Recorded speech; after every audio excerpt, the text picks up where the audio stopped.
Hola, ¿cómo están? Buenas tardes. Bueno, vamos a seguir con nuestro estudio de Romanos. Si no se han inscrito al canal, inscríbanse por favor. Pero bueno, Romanos 14 y verso 1. Vamos a empezar ahí, pero antes vamos a hacer una oración. Gracias por estar con nosotros. Padre, gracias te damos por esta noche. Gracias por tu amor. Gracias por todo lo que nos has protegido hasta el día de hoy, por lo que nos has cuidado, por lo que nos has proveído. Te pido, Padre, que bendigas y protejas a cada persona que está en este momento escuchando tu palabra, Padre. Te pido que bendigas cada hogar, cada persona, que los protejas, que los cuides. Y, Padre, gracias por lo generoso y bueno que eres con nosotros. También te pedimos, Padre, que en esta hora nos ilumines, que nos ayudes a entender el mensaje que tienes para nosotros el día de hoy, Padre. Por favor, lo ponemos en tus manos y te damos gracias por todo en nombre de Jesús. Amén. Bueno, ha sido súper animante estar estudiando el libro de Romanos. Ya llegamos al capítulo 14 y vamos a empezar en el verso 1. Dice, reciban al que es débil en la fe, pero no para entrar en discusiones. Aquí quiero recordarles que esta carta está escrita en general a la iglesia que está en Roma. Entonces, la iglesia de Roma era una iglesia que la mayoría de los discípulos, de los cristianos, eran judíos. Y había una gran parte de gentiles que se habían hecho discípulos de Jesús y que cada día iba aumentando. Y había una especie de división entre ellos. Porque obviamente los judíos se hicieron discípulos, pero ellos tenían las tradiciones de su religión. Entonces ellos, por ejemplo, guardaban el sábado, no comían carne de puerco, no comían ciertas cosas y tenían ciertas costumbres, la circuncisión, etc. Vienen los gentiles y se hacen discípulos de Jesús. Ahora nacen en la familia de Dios. Se hacen discípulos, se bautizan para recibir el perdón de sus pecados y ahora ya son parte de la iglesia. Pero, obviamente, ellos ni nadie se tiene que circuncidar o guardar el sábado, guardar la ley, ni nada de eso para ser salvo. Simplemente tiene que tener una fe en Jesucristo y ser un discípulo de Jesús, bautizarse para recibir el perdón de sus pecados y vivir fiel a Dios por el resto de su vida. Bueno, el punto está en que esta división era obvia y Pablo empieza primero hablando a los judíos y después a los gentiles. Y aquí les habla en cierto modo a todos, pero le dice más que nada a los gentiles, dice, reciban al que es débil en la fe, pero no para entrar en discusiones. Así que vamos a ver, ¿quién era débil en la fe?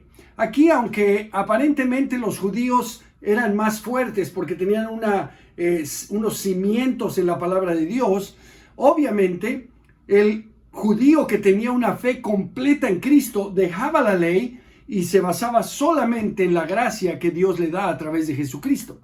Pero había otros que su fe no era tan fuerte y entonces todavía querían depender de ciertas cosas legalistas de su religión.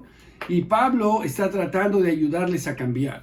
Pero aquí le dice a los gentiles, reciban al que es débil en la fe.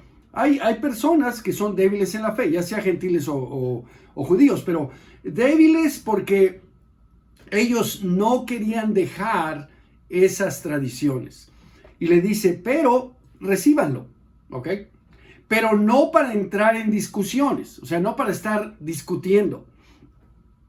En el verso 2 dice, a algunos su fe les permite comer de todo. Es un judío, se hace cristiano y ahora dice, pues ahora yo puedo, ya no tengo que seguir la ley, soy libre en Cristo Jesús, amén. Denme unos tacos de carnitas o de cueritos con moronga. Pero algunos su fe les permite comer de todo. Pero hay quienes son débiles en la fe y solo comen verduras. Y uno dice, no, vamos a seguir con esta tradición. Bueno, dice, el que come de todo no debe menospreciar al que no come ciertas cosas. Y el que no come de todo no debe condenar al que no lo hace, pues Dios lo ha aceptado. Así que claramente la claridad es de que nadie tiene que cumplir la ley para ser salvo. La salvación no es por obras, es por la gracia de Dios a través de la fe, y eso no es de nosotros, es un regalo de Dios la fe. Así que nadie tiene que cumplir la ley para salvarse. Pero si hay alguien que creció y vivió toda su vida bajo la ley y se hace discípulo, se bautiza, recibe el perdón de sus pecados, el Espíritu Santo, pero él quiere seguir con esas tradiciones, no es malo, puede seguir haciendo. Pero el mensaje es que no haya una división, que no haya una fricción entre los dos grupos para que se vean mal uno al otro o menos uno al otro. Dice aquí el verso 4. ¿Quién eres tú para juzgar al siervo de otro? Que se mantenga en pie o que caiga es asunto de su propio Señor, y se mantendrá en pie, porque el Señor tiene poder para sostenerlo. Verso 5. Hay quien considera que un día tiene más importancia que otro. Y obviamente los judíos pensaban que el sábado era el día más importante, porque era el día del Señor. Bueno, para un cristiano, todos los días son días del Señor. Amén. Dice que el que le da importancia a cierto día lo hace para el Señor. Verso 5. Estamos en verso 5. Hay quien considera que un día tiene más importancia que otro, pero hay quien considera iguales todos los días. Cada uno debe estar firme en sus propias opiniones. Así que tú debes estar firme. Cualquier cosa que sea, tú crees, eso es. Dice, el que le da importancia especial a cierto día, en este caso los judíos al sábado, pues lo hace para el Señor. El que come de todo, come para el Señor, y lo demuestra dándole gracias a Dios. Y el que no come, o sea, el que se abstiene de ciertas cosas, para el Señor se abstiene, y también da gracias a Dios. Verso 7. Porque ninguno de nosotros vive para sí mismo, ni tampoco muere para sí. Esto es algo muy importante. Esta frase es muy importante. Porque ninguno de nosotros. ¿Quiénes somos nosotros? Nosotros somos los hijos de Dios, los cristianos, los discípulos de Jesús, los miembros de la iglesia del cuerpo de Cristo, del reino de Dios. Nosotros, ninguno de nosotros vive para sí mismo. Ninguno. Ni tampoco muere para sí. Es muy importante. Porque nosotros no podemos ser cristianos y vivir para nosotros mismos. Nuestra vida no es para nosotros. Nosotros no vivimos una vida para beneficiarnos nosotros. Nosotros no despertamos y digo, ok, a ver qué bien voy a hacerle a mi persona. No, nosotros vivimos para el Señor. Nosotros tenemos un enfoque que es avanzar el reino de Dios, darle todo lo que tenemos, todo a Dios, trabajar para Dios, predicar el evangelio, amar a las personas, aunque no se lo merezcan. ¿Por qué? Porque servimos a Dios. Todo lo que hacemos, todo lo que vivimos, no es para nosotros, pero es para los demás. ¿Por qué? Porque imitamos a Cristo, somos discípulos de Jesús. Tenemos que vivir como Cristo vivió. Amén. Verso 8 dice, si vivimos para el Señor, vivimos. Y si morimos, para el Señor morimos. Así pues, sea que vivamos o que muramos, del Señor somos. Nosotros somos su propiedad. Él es nuestro dueño. Por eso es que vivimos para Él y estaremos con Él por toda la eternidad. Si alguien no está con Él y no vive para Él, no va a estar con Él. Así pues, sea que vivamos o muramos, del Señor somos. Verso 9. Para esto mismo murió Cristo y volvió a vivir, para ser Señor tanto de los que han muerto como de los que aún viven. Tú entonces, ¿por qué juzgas a tu hermano? ¿O tú, por qué lo menosprecias? Todos tendremos que comparecer ante el tribunal de Dios. Y está escrito, tan cierto como que yo vivo, dice el Señor, ante mí se doblará toda rodilla y toda lengua confesará a Dios. Esto es algo muy importante, porque aquí dice que ante mí se doblará toda rodilla, de los que son cristianos y los que no. Todos los que dicen que Dios no existe, todos los que dicen, oh, yo no estoy listo para ser un cristiano, oh, no, yo tengo mi propia religión. Todas las personas que se van a perder antes de irse al infierno, van a tener que estar frente al tribunal de Cristo y van a tener que arrodillarse delante de Dios y confesar a Dios.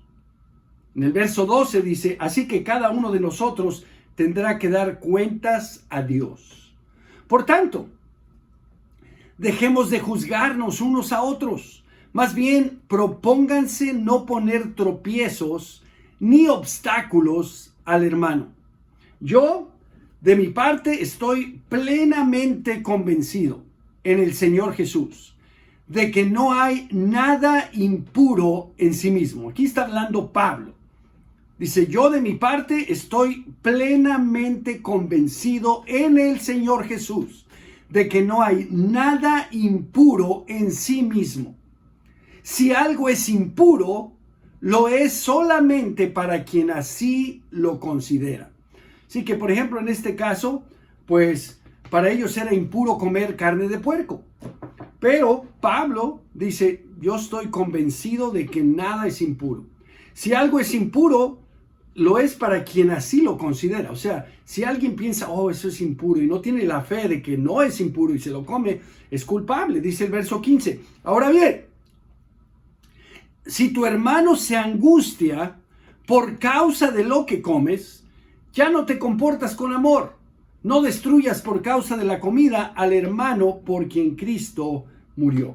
En otras palabras, tú tienes un hermano en Cristo o una amistad en la iglesia que es judío y a él, para él el comer carnitas es malo. Bueno, pues si lo invitas a comer, no le des carnitas. Cómetelas cuando él no esté, porque si no él se va a sentir ofendido y eso ya no es amor. Amén. El verso 16 dice, en una palabra, no den lugar a que se hable mal del bien que ustedes practican, porque el reino de Dios no es cuestión de comidas o bebidas, sino de justicia, paz y alegría en el Espíritu Santo. El que de esta manera sirve a Cristo agrada a Dios y es aprobado por sus semejantes. Por tanto, esforcémonos por promover todo lo que conduzca a la paz y a la mutua edificación. Aquí, como dije en un principio, es un llamado para que estos dos grupos, los judíos y los gentiles, se lleven bien, se amen, se ayuden y tengan una mutua edificación, que estén en paz. Para nosotros hoy en día, esto es muy importante. Dice, esforcémonos. Esforcémonos. O sea, no nada más hagas lo que puedes, no. Haz un esfuerzo por promover todo lo que conduzca a la paz. Hay personas que se esfuerzan por promover todo lo que conduce al pleito. Eso no es la vida de un cristiano. Un verdadero imitador de Jesús, un verdadero cristiano, se esfuerza por promover todo lo que conduzca a la paz, estar en paz. No estamos hablando de la guerra contra Irak.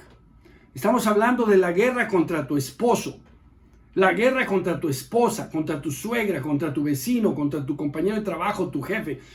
Mantente en paz siempre. Claro, aquí está hablando acerca de la paz en la iglesia, lo cual también es muy importante. Es increíble que siendo hijos de Dios, estando en la misma familia, a veces unos y otros, como estos romanos criticaban, que nosotros también empecemos a tener división o críticas. Eso no tiene cabida en la iglesia, en el reino de Dios. Tenemos que esforzarnos por promover todo lo que conduzca a la paz y a la mutua edificación. En Efesios 4:1 dice, por eso yo, que estoy preso por la causa del Señor. Les ruego que vivan de una manera digna del llamamiento que han recibido. Siempre humildes y amables, pacientes, tolerantes unos con otros en amor. Esfuércense por mantener la unidad del Espíritu mediante el vínculo de la paz.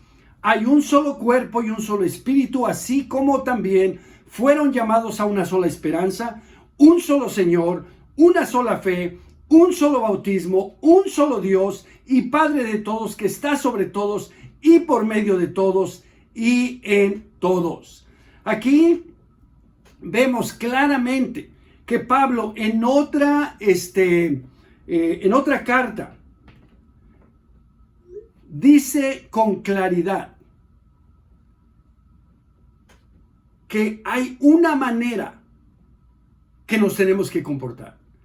Una manera que es digna del llamamiento que hemos recibido. Dice aquí en Efesios 4:2, siempre humildes. Humildes. Eso es algo que todos tenemos que trabajar. Y aquí la palabra más importante es siempre. No nada más cuando todo está bien, pero cuando alguien peca contra ti, cuando alguien te insulta, cuando algo no va como tú quieres, siempre humildes y amables. Para mantener la paz y la unidad en la iglesia, en tu familia, en donde sea, tienes que ser humilde, amable, paciente, tolerante, uno con otro en amor, dice aquí. Esfuércense otra vez. Hagan un esfuerzo por mantener la unidad del Espíritu mediante el vínculo de la paz. Y luego aquí habla que hay un solo cuerpo, un solo bautismo, una sola fe, una sola esperanza, un solo Señor, etcétera, etcétera. Volviendo a Romanos 14, dice el verso 20, no destruyas la obra de Dios por causa de la comida. Si tú quieres comer carnitas, cómetelas, pero no lo hagas enfrente de este judío que se ofende por eso.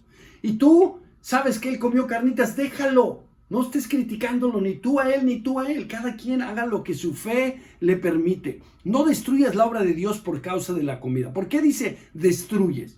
Porque cuando hay pleitos entre los hermanos, se destruye la confraternidad, el amor. This is not good. No destruyas la obra de Dios por causa de la comida. Todo alimento es puro. Lo malo es hacer tropezar a otros por lo que uno come. Más vale no comer carne, ni beber vino, ni hacer nada que haga caer a tu hermano. Así que la convicción que tengas tú al respecto, manténla como algo entre Dios y tú. Dichoso aquel a quien su conciencia no lo acusa por lo que hace. Pero el que tiene dudas en cuanto a lo que come, se condena, porque no lo hace por convicción. Y todo lo que no se hace por convicción es pecado. Y aquí refleja lo que yo siempre les he dicho. Hermanos y hermanas, si van a hacer algo, no lo hagan de acuerdo a sus emociones. Háganlo de acuerdo a su convicción, lo que saben que es correcto delante de Dios. Con esa convicción que tienen, actúen de acuerdo a eso. Porque todo dice la Biblia. Lo que no se hace por convicción es pecado. Mantengamos la unidad, la paz, actuemos con fe, con convicción y seamos la familia de Dios que es una luz para este mundo oscuro. Haz tu parte, hermano, haz tu parte, hermana, y verás que todo va a estar mejor. Y tú vas a ser más feliz haciendo lo que Dios quiere. Los quiero mucho, gracias, que tengan una increíble noche. Nos vemos mañana lunes a las 8. Gracias.